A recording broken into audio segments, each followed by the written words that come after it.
يعني أنا عايز أقول لكم، تخيل نفسك وأنت قاعد في الأوضة كده، قاعد تتكلم في التليفون. شوف أنت أكتر حاجة بتعملها إيه؟ تتكلم في التليفون، قاعد على الفيس، قاعد بتبص على حاجة، بتشوف حاجة، بتتفرج على حاجة في الشارع، في الشغل، بتتكلم في الفلوس. مرة واحدة كده وأنت قاعد بتجيب النفس، مفيش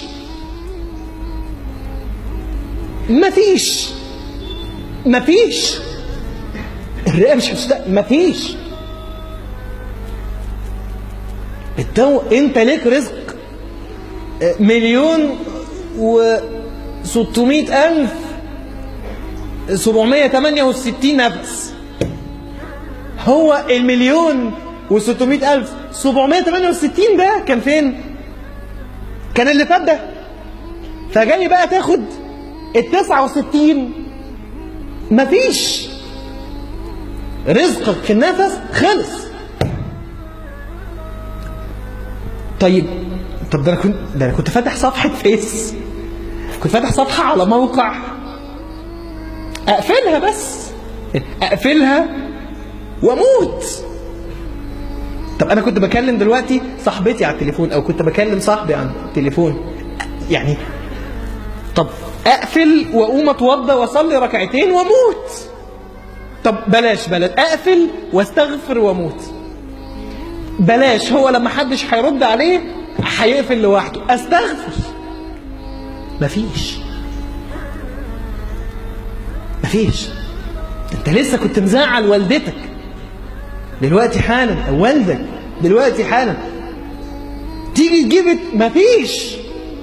طب اقوم اصالحه، طب اطلب منه يسامحني، طب هموت.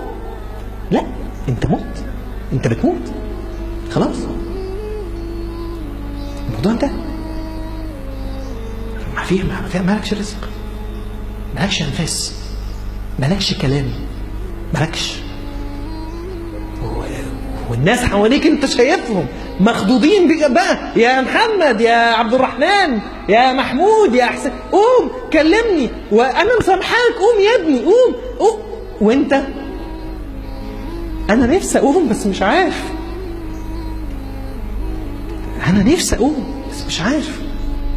مشكلة هذه اللحظة انها تبدأ بالشؤم او بالبشرى من اول لحظة وانت قاعد كده. اما ان تجد ملائكة بيض الوجوه مرة واحدة مد البصر، ثم تسمع اخرجي ايتها الروح الطيبة. اما ان تجد في لحظة واحدة ملائكة سود الوجوه مدوا البصر، وتسمع اخرجي ايتها الروح الخبيثة. تيجي مش عايزة تخرج، فتنزع منه نزعا. طب والتانية بتاعت الروح الطيبة تخرج كده كأنها نازلة من في السقاء، نازلة شوط مية بينزلين من الإزازة، نقطتين مية نزلوا من الإزازة ساعتها. اللحظة دي أنا بتكلم جد، بنطلوناتك اللي انت كنت مش عايزة تسيبيها عشان ربنا تساوي ايه؟ شكلك اللي انت كنت مستبوخاه في العباية يساوي ايه؟ والدك اللي كان نهاكي عن الطاعة الفلانية يساوي ايه؟ السيجارة اللي انت كنت مش عارف تبطلها تساوي ايه؟ صلاة الفجر اللي انت كنت بتكسر عنها تساوي ايه؟ الفلوس الكتير اللي انت كنت حاططها في البنك تساوي ايه؟ عربيتك تحت تساوي ايه؟ زوجتك، ولادك اللي انت كنت بايع حياتك، ولا ليك ورد قرآن ولا ليك اي حاجة عشان تجمع لهم فلوس، هياخدوا الفلوس كلها.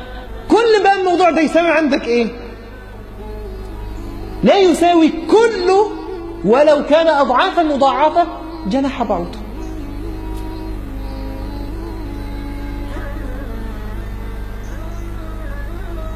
يبقى من دلوقتي وانا فيها خلاص انا عبد، سمعنا وأطعنا غفرانك ربنا وإليك المصير.